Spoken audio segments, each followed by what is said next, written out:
So when we started off, we briefly mentioned your career. Yeah. So you are job. an automotive journalist. Yeah. What got you into it? I mean, I was always from being a little kid. I was always a petrol head. I was always into cars and bikes and stuff.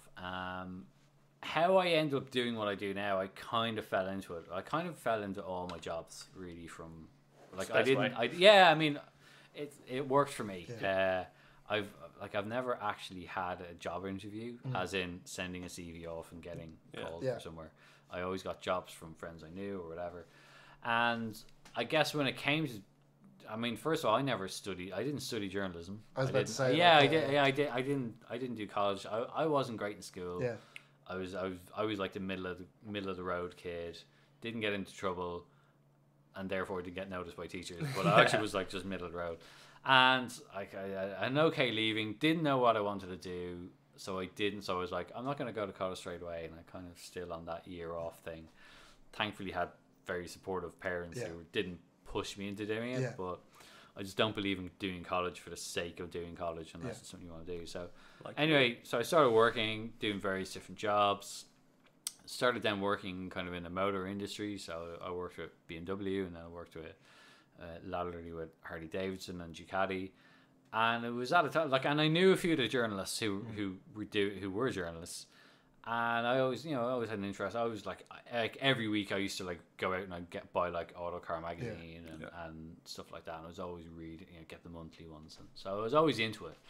And then like there was a guy called Justin Delaney was the first guy who said to me, he said, "Fancy writing something for me?" I was like, "Sure." And I actually still remember it was like a very early news piece on, it was the Toyota GC86, but it was before it had been actually released. It was like, it would have been maybe like 2011, maybe 2010, something like that. I can't remember exactly. They came out 2012. Yeah, so this was like, they're going to do this. So I was basically, I wrote a piece, he published it. I was like, holy, wow, shit, published.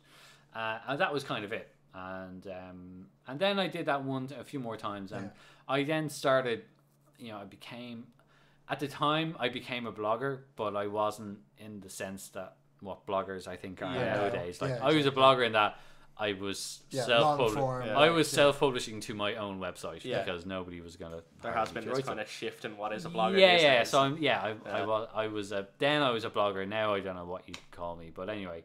So I started doing that. I'm definitely not an influencer. So I started doing that, and then just that gradually, built up. Just a portfolio, I mean, I was just, it was a hobby, and that was it. I liked doing it, but I had a full-time job. Yeah. And then, but as I started to do that, I mean, I really enjoyed doing it, and I put a lot of effort into it. And then I started to get invited to like a couple of local events, like a car launch or whatever. So I'd go along, I'd cover that and publish that. And then and then another guy then, so this is like another big step, was a guy called Connor Toomey, who was a journalist who went be a PR person. He's still now, he works at Mitsubishi in the UK. But he was the first person who said to me, I'll give you a car, write a review, I'll give you a car. And so he did, gave me a car, and did all the stuff, took pictures of it, did a review of it. It was an okay review. Like, was it kind wasn't of daunting for the very first time? It was a little bit, I definitely spent like probably the guts of a week working on it. I think the important question here is, what car was it? It was a Fiat 500. Nice. A matte black edition Fiat 500. So I still remember it. It's a car. But it was a start. I was like, wow. And that was kind of where it really, that was like the bit where like, okay, it's moved up a notch now. Yeah. And then gradually a couple of more people started doing this, and I was like, okay, this is becoming a bit busier, and I still didn't know how I was gonna like monetize this or make money out of it or whatever. But I was like, I'll crack on it anyway. And then gradually I started getting invited to international launches, and same thing, and I was like, take a couple of days off work, go and do this, great. And then it kind of got to the point where I was like, this is getting really busy now. And I'm like, and people who I worked for in my daytime job were like, what's going on with this, and I kind of got to the point where I had to decide one or the other. And I was like, look, I'm not that old, I'm relatively employable, so look, if it doesn't work out, I'll find yeah, something I don't like- care. I'll stack shelves, whatever. I'm not fussy. Yeah.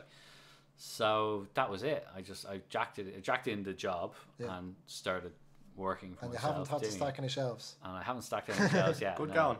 And yeah, so it gradually, so you know that, so I started doing more and more and more, and started doing a few bits and pieces. Got a few, you know, a couple of different magazines. Were like, Yeah. oh, we'll take an article off you, whatever. And then a couple of years of doing that, and then we kind of joined one of my colleagues, still my colleague, Shane O'Donoghue, who owns CompleteCar.ie, which is biggest Irish website, and I'm pleased to say I'm the road test editor of. Yeah. And we kind of had this idea of, there was a couple of us. There was me, there's a guy, Paul Healy, who's no longer a journalist, Neil Briscoe as well. And the four of us kind of got our heads together when they said, like, we all love doing what we do. There's no point in us trying to compete against each other. Why don't we basically, you know, join forces, kind of, you know, pool what we do, and which we did, and that was then another further kind of catapult then. And yeah, so now, like, so yeah, my main sort of day job is like CompleteCar.ie, which is, so we're the biggest car site that isn't a classified site. So we've, you know, well over 1,000 car reviews, news every day, you know, really proud of what we do. And the other part is the editorial agency that I talked about earlier. So that's kind of like the back end of what we do.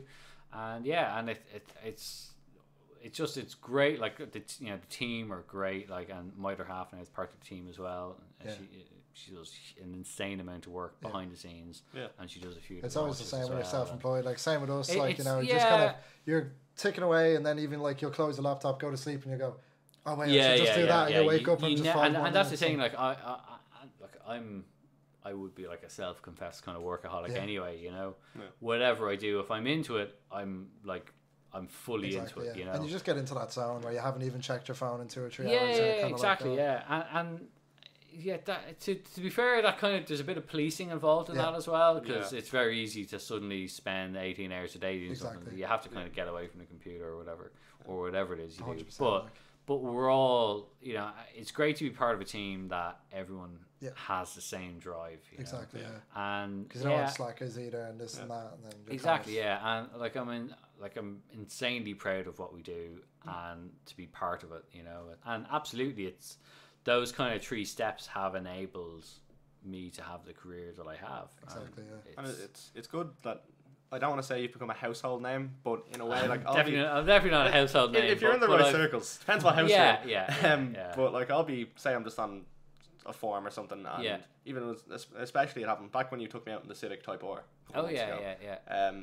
You know, to be a picture posted on Backroads or something like that, and someone, I think Dave Humphreys is driving that for the week. I mean, I try and be active on social media as well. You know, I mean, social media is a huge part of what we do. I kind of go through days of just getting sick of it, but no, I mean, look, part of what I do is I've got these cars to review, but I also, if it's an opportunity to share them with people, you know, like, certainly if it's something that is unusual or different, or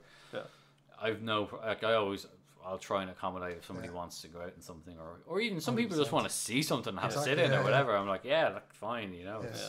And so I suppose on that line, is there anything that's ever happened with, maybe, I don't know what you call them, loan cars, is it? Or test cars we would call them, Is there anything ever kind of close, even maybe, to happening when one's been in your possession or anything? That you can speak about? Don't speak about it. I suppose in hindsight, I suppose in hindsight, I don't want to ask that question. I'm pretty... I'm pretty careful with them, because 100%. I don't. Let's say you have a friend who something has happened. No, I mean, I don't want to have to be. I don't want to have to make that phone call to somebody to go.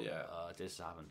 I look after them. I mean, look, I've definitely, like, I've curbed a wheel or two or whatever. I hate that. I actually would nearly rather really dent a car than just curb a wheel. That sound is just like, you know, it just drives me mad. Out there.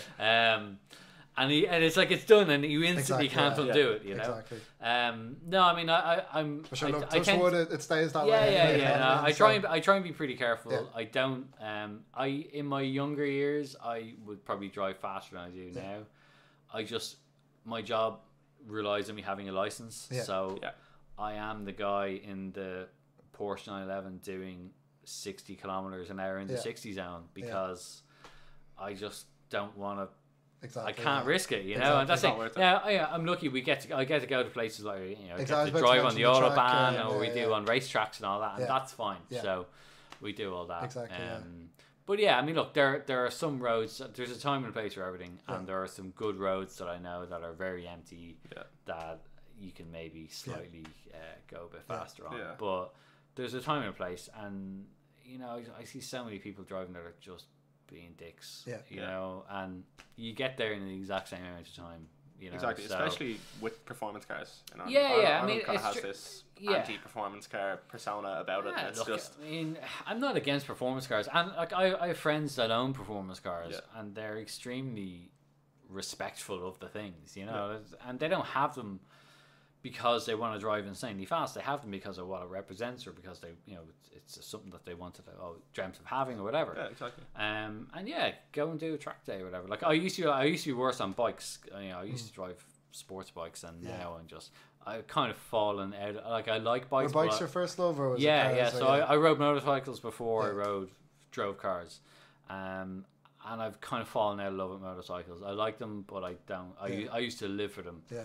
And unfortunately, like the main reason is I've lost a lot of friends who from accidents, and I'm just like, you know, I still write about them, and I still love them for what they are, but I'm not. I used to be getting up at very early every Sunday morning to go out and go for a ride. I don't do that anymore. You know, I enjoy them, but. Yeah, and plus now they're insanely fast now. Yeah, you know, it's like super right now. Yeah, I mean, I ran an S1000 or for as a long termer, so I had it for a few months. I said it to guys a bit. I said, guys, you need to take this back. It's too fast. Like, it's just like you can't enjoy them. That's the thing. Like I'm good on a bike. I know where my limits are, and it's like you can't enjoy a bike like that on the road.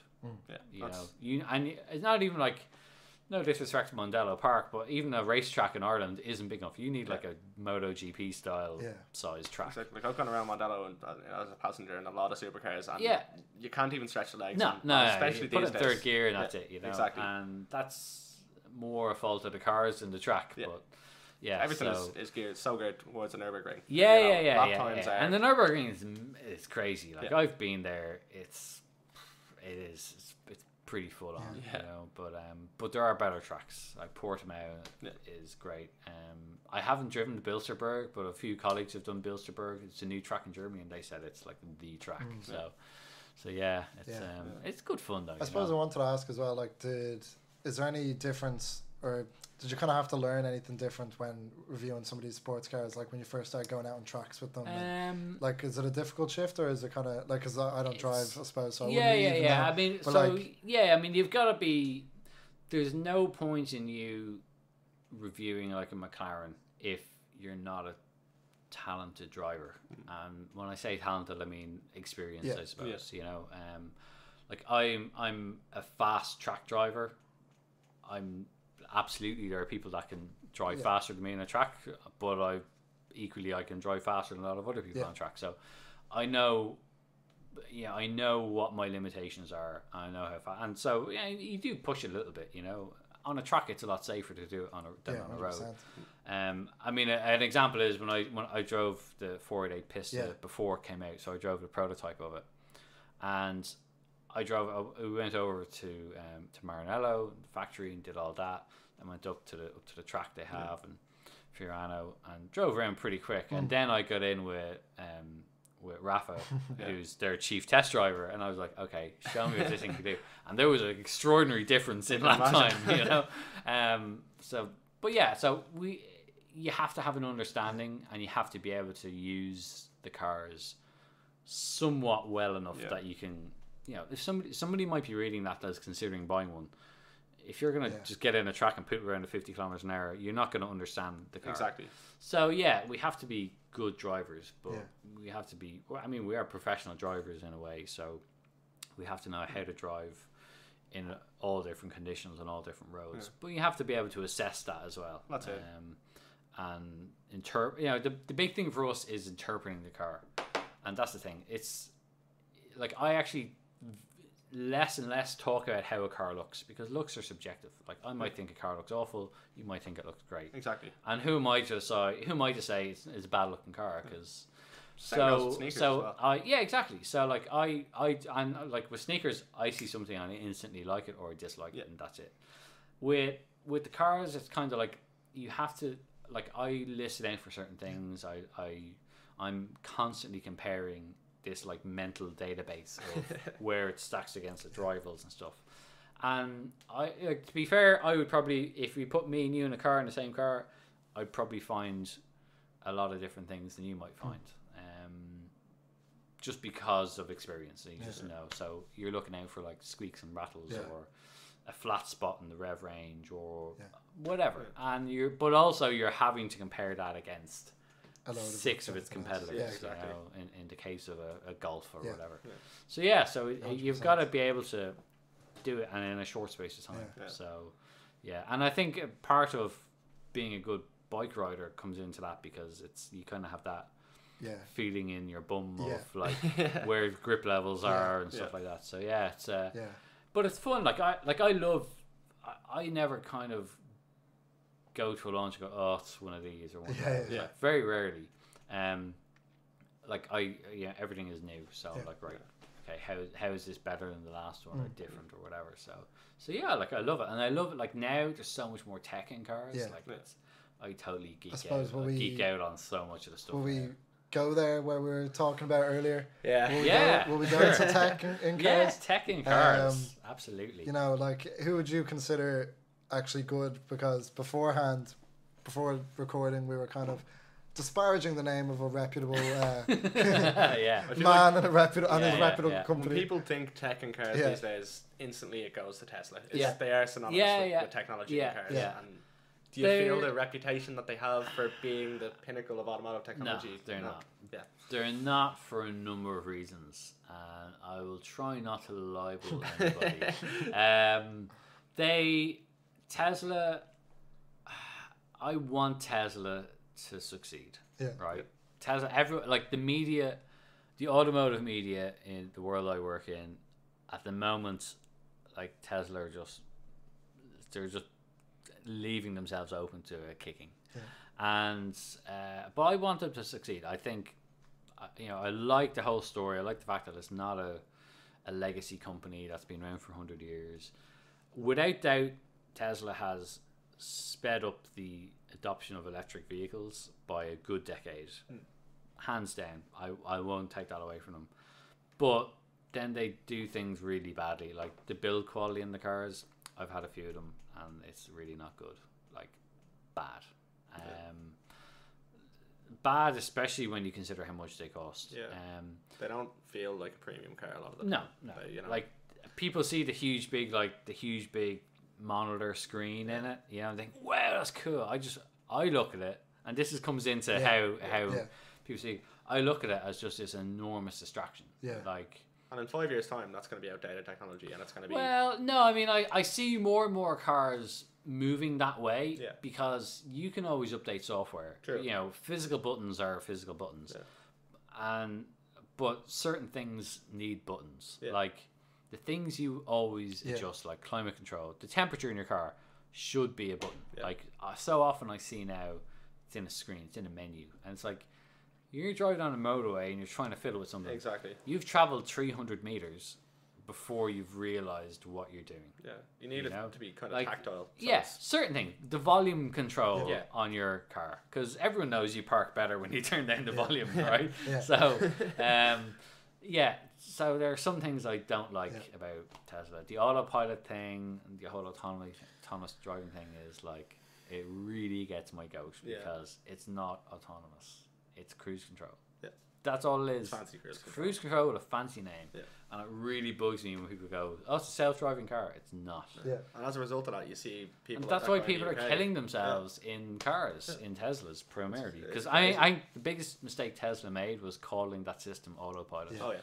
Because people just had this idea of what it is. Kind of left themselves liable to... the backlash as well, because if you're calling something autopilot, you expect it to be fully autonomous. Exactly. People did, and I read up a lot of the tech you know, a lot of the, not mainstream tech, but a lot of like, you know, I know people who work in the suppliers who are building the systems, these systems that they sell to the likes of Volkswagen or whatever.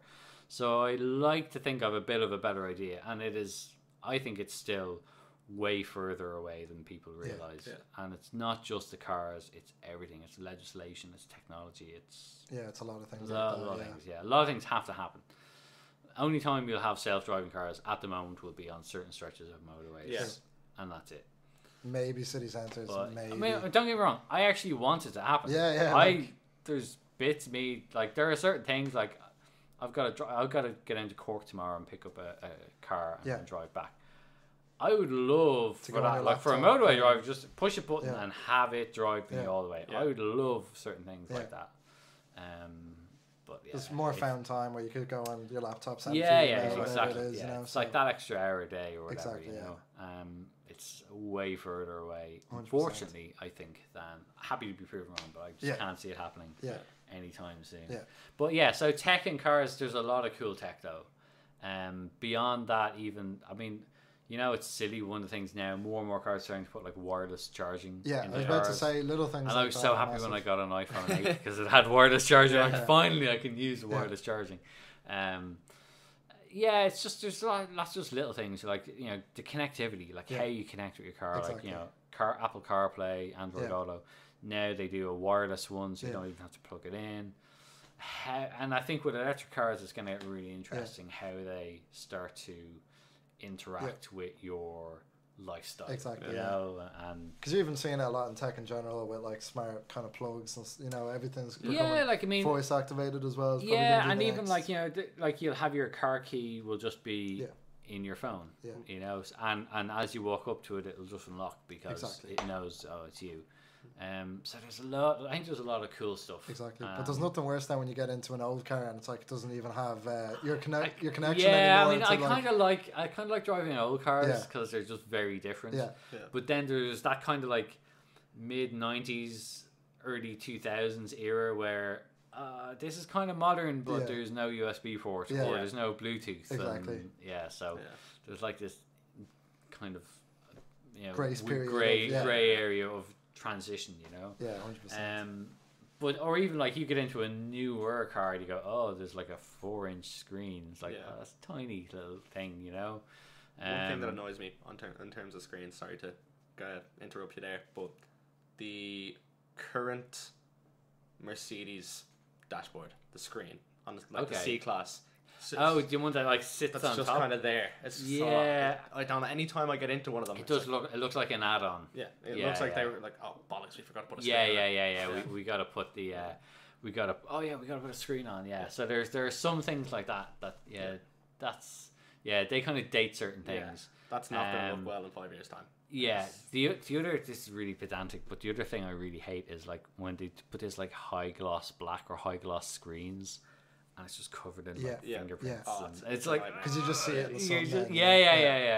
It's just one of those like slightly annoying things. I mean, look, in my world, I can give you first world problems that you've never even imagined. You know, but the other big thing is safety, and tech is safety always sounds really boring, but there's actually lots of cool safety tech now of like how cars are like preempting certain things happening, whatever, and it's like, so some of the stuff is really smart. Ultimately not boring when it's like saving your life. Well, I mean the way I look at it is it's you've no interest in it until it works.